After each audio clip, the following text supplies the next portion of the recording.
Hello and welcome to Lamplighter. Today is March 31. Can you believe it? We are completing the first quarter of the year. We have already made 3 of the 12 months of our commitment to read the Bible every single day in this full year. Congratulations on making it with me to this point. Today's reading in our daily Bible reading is very exciting because we are seeing now the transition in this new monarchy of Israel from the first king to the second king. Remember, Saul is the first king who reigns roughly 40 years, but Saul has an obedience problem. He doesn't do as God commands, and as a result, God has rejected him as king. So today's reading begins with God speaking to Samuel, who is still mourning over Saul's disobedience and rejection.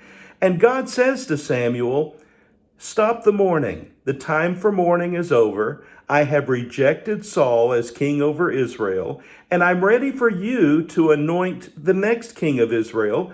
And I want you to go to the house of Jesse, and I'm going to show you one of his sons who is to be anointed as the next king over Israel." Samuel is a little bit concerned about going and following this task because if King Saul happens to find out, Samuel could be in some serious jeopardy. God says, "Well, take a heifer with you and go to the sacrifice. And if you're questioned, you're going up to make a sacrifice." And so Samuel goes as God has directed. He meets with Jesse and invites Jesse and his sons with him to the sacrifice. He consecrates them so that they can join him there.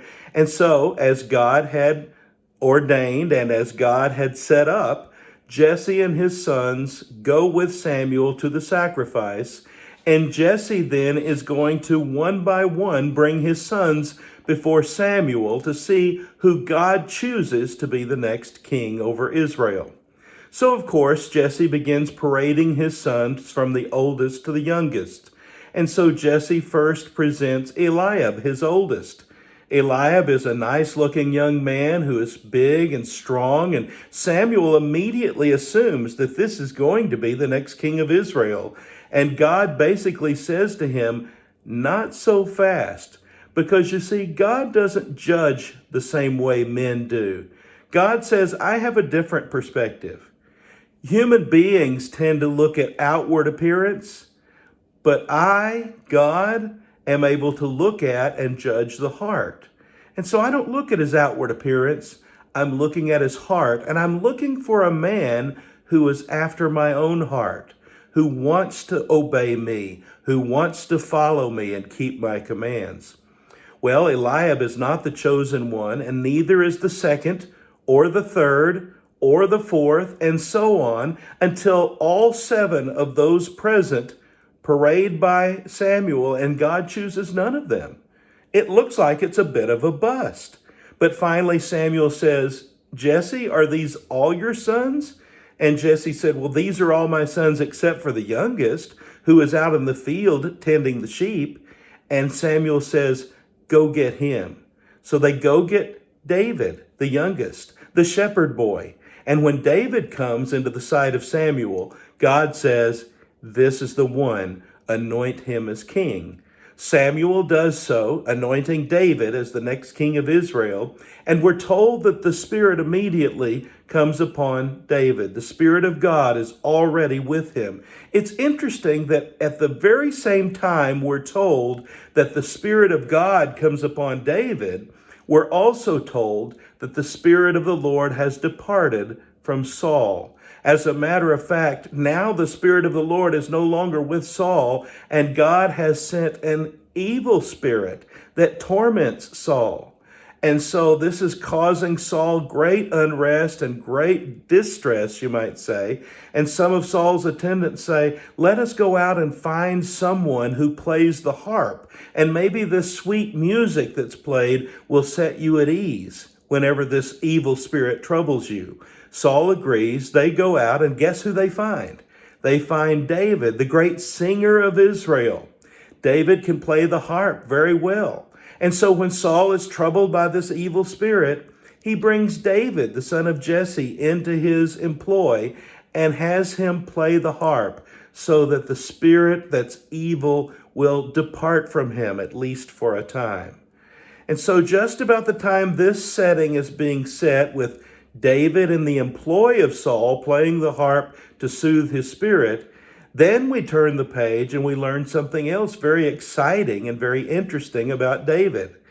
There is a battle that's going on between the Israelites and the Philistines once again.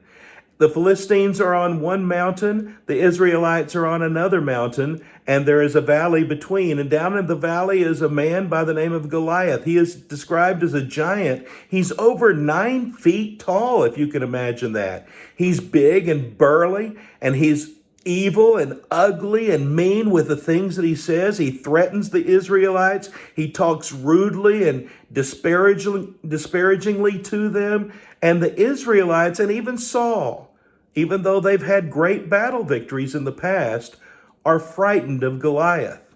A reward is offered to anyone who will go out and fight Goliath one-on-one. David is sent by his father Jesse to bring food to his brothers who are in the army of Saul. And when David is there, he hears the threats of Goliath, and he's offended that this man would offend or defy the armies of Israel. And David wants to take matters into his hands because he understands that this is a matter that belongs to God. This man is defying the God of the Israelites, and David wants to fight him to put a stop to that. I want us to read several readings here together because I think this is so fascinating to see how David is offended because God is the one who's being criticized and ridiculed by this giant.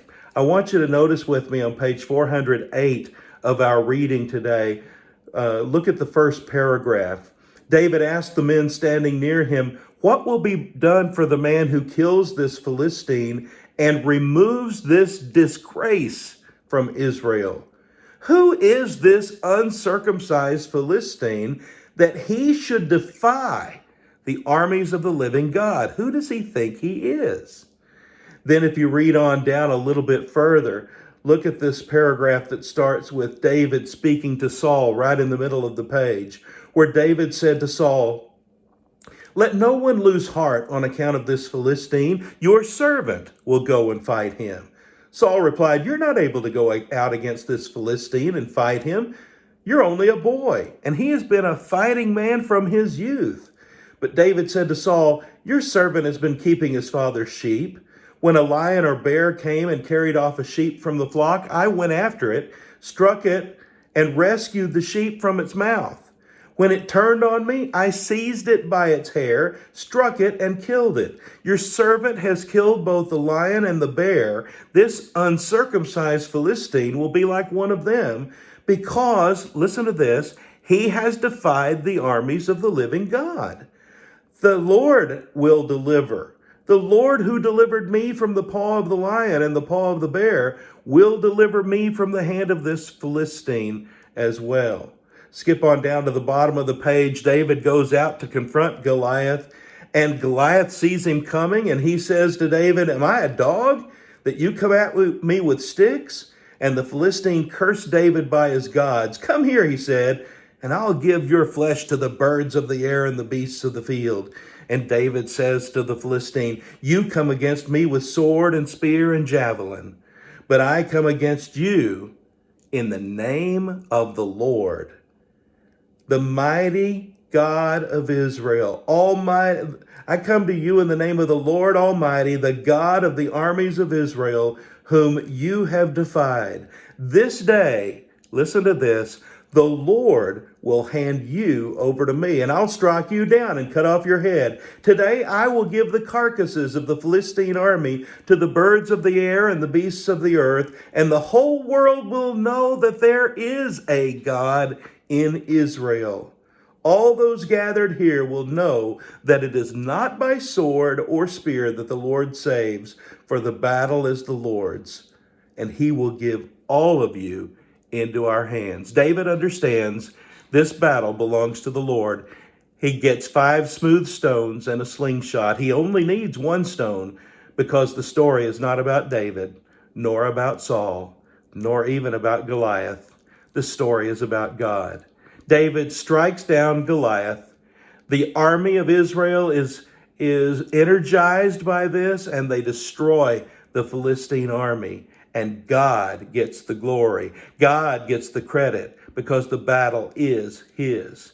The lesson that we have here once again is that no matter what the odds are, humanly speaking, the battle always belongs to the Lord. And the same is true even in our lives today. No matter how large the odds may be that are stacked against us, any battle we fight is a battle that belongs to the Lord.